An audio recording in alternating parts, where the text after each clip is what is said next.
Well, howdy diddly dandy there, chums, 'tis I, Captain of Steves, and in today's episode I want to talk about things I probably would have done differently inside of the expedition.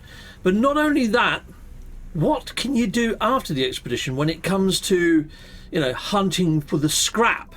Now you get given these strange doohickeys inside of game, these things, these debris rangefinders. And yeah, you can bring them back with you inside of the terminal, but can you actually craft them after you've done the expedition in your main legacy save? And the answer to that is no, you can't. I have gone through the full menu here and I can't see a way to craft them.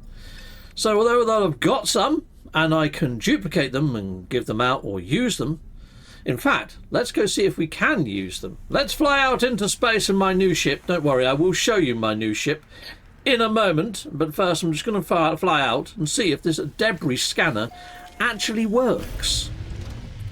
Let's see if we can find some debris. Heck yeah! Okay, let's see now. Where are they? I've got one right here. Let's use it. It looks like it's working. It looks like it's working. It's doing something.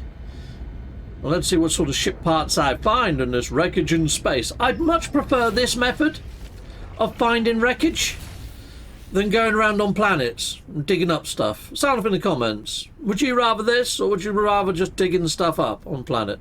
Oh.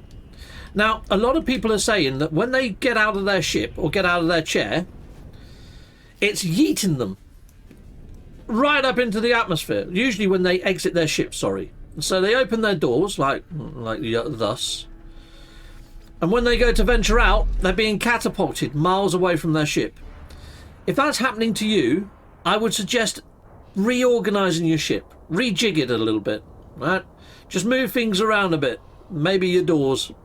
I've got 2 doors on mine, just in case. Take that, component housing! Am I going to get a part? Yes, I got the albatross thing. What about this one? Take that! Boom! I got a radiator casing. Oh, lucky me. Is there a log here, though? Do I get given the actual lore snippet from inside of the thing? There's something floating there, isn't there? There is something there. It hasn't got an icon on it, though. Look, I can't interact with it. It's there, but there's no lore to be discerned from it. Hello? So it does nothing right now. That was what we was looking for inside the expedition. Oh, here you go. Let me show you my ship now in this view. This is a good way to preview ships, isn't it? Okay, so that's the back of my ship. And as I'm flying over here, you see on the top here, that's my reactor. I really like how I've done the reactor. And I've given it sort of like TIE Fighter-esque wings. The cockpit, actually this is the back of the ship. This is the back here. Very nice. And as I fly around to the front of the ship, you're going to see it's got some cannons hidden in its arms and down at the sides there. And its cockpit is just there. It's got a dual entry point at the front and the back, so it's nice and easy to get into. And then you just head on upstairs. There we go. It's my own little Atlas TIE Fighter, is what I've called it. Yeah, I mean, that's pretty darn freaking cool. Right, well, what would I have done differently for the expedition? If I was running it from the console inside the spatial anomaly, I would definitely take with me, if I was to run it again, I would take with me a shed load of solar mirrors and a shed load of quantum computers. You need 1 solar mirror and 1 quantum computer to craft those debris doohickeys. Those debris finder things, these. Yeah. You need to making those, you need a lot of those solar mirrors and you need a lot of the quantum computers. So I'll take a stack of them. It's going to save you a lot of time shooting asteroids. I'd also take some sulfide, the stuff you get from the underwater plants on the barnacles. The crystallized sulfide. I'll take some of that. You're going to need that to craft yourself a Nautilus Bay. Look at what you need to craft a Nautilus Bay and take the materials to craft a Nautilus Bay. I'll take that as well. Cool, yeah. Now, I've had people saying, I can't find idiom. I need idiom. How do I find idiom? You don't need any of them. You get gifted like an Atlantic drive. In my first video that I made, I was trying to guess what I would take, and I gave you what I feel I would take on pretty much any expedition.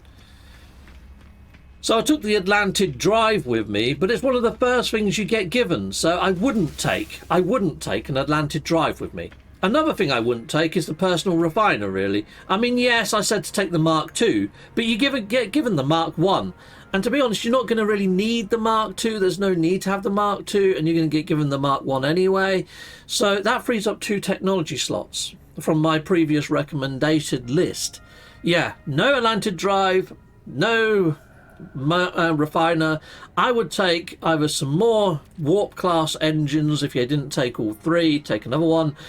And I'd take your weapon of choice. And also, maybe some upgrades for your multi-tool. You are going to be fighting a giant squid at the end of this. And I didn't find it all too easy because I didn't have my favourite weapon with me. But what I have heard is when you fight the giant squid, as long as you've got your ship parked facing where the squid spawns, you can get in your ship, take off, put the brakes on straight away because corvettes hover in place, and shoot the living fudge out of it using your ship, and it makes the job a lot easier, apparently. I haven't tried it. It's just that somebody in my comments said that you can do that. So there we go. Give it a try. Hopefully it doesn't despawn on you. What I would suggest is maybe duplicating a couple of these if you're up for duplication, or catching. I don't know whether catching them is all too easy. But anyway, you can bring back with you at the end of the expedition all of this stuff. And not just that stuff, you can also bring with you all of the sort of like the lore snippets, these things, and it gives you all the lore when you hover over them. So pretty darn nice. What I would say though is the lore for this Arcadia ship isn't overly tied into current lore inside of the game, so it hasn't really got much rhyme or reason. So although that it was an enjoyable expedition, because it wasn't really tied to the Void Mother and everything that's going on now, and it didn't even really give you the lore behind these parts that we're finding through the Atlas, I found it just very sort of separated lore. But I will be doing a full review soon anyway. But yeah, bringing these things back for the lore snippets, you might choose to leave them, and I wouldn't blame you. It doesn't feel like they're ever going to be needed or read twice. But because I'm a lore buff, because I make these videos, who knows, there might be some sort of connection in future years. And they might be more relevant then. But anyway, people, that's pretty much all I've got for you. I think these ship parts are freaking awesome. I really like them, and I think it's well worth doing this expedition. If you're not really into doing expeditions, but you're into building corvettes, you're going to want these parts because they are freaking cool. I mean, look at all that neon lighting on it. It's really quite swanky. I am hoping that they do Nexus build parts at some point, because you see all this stuff that the Nexus is made out of, like all these gears and engines over at the back here.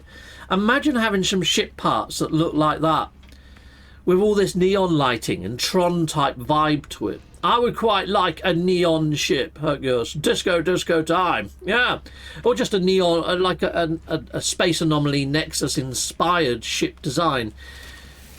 Heck yeah, I quite like this. It'd be nice to have the same sort of texture colorations for some of this metals as well, with the reflective sort of qualities that you get on the floor here. Especially on PC, you get to see a lot more reflections. But yeah, I like seeing new textures and all that. But anyway, we're going off on a side tangent. So what I would do differently, solar mirrors, quantum computers, I'll definitely be taking those with me.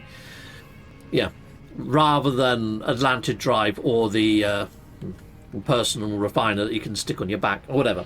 Anyway, people, that's everything from me. I'm going to be ending off now. Hopefully you've picked up my playlist. The only bit that I would say is the pre-prep. I went with what my gut feeling told me to take as a bit of a, this is what I'm taking, up to you what you take. But yeah, you don't need the Atlantic Drive, and you don't need the Mark II processor. Incident Monday. Goodbye, and goodbye again.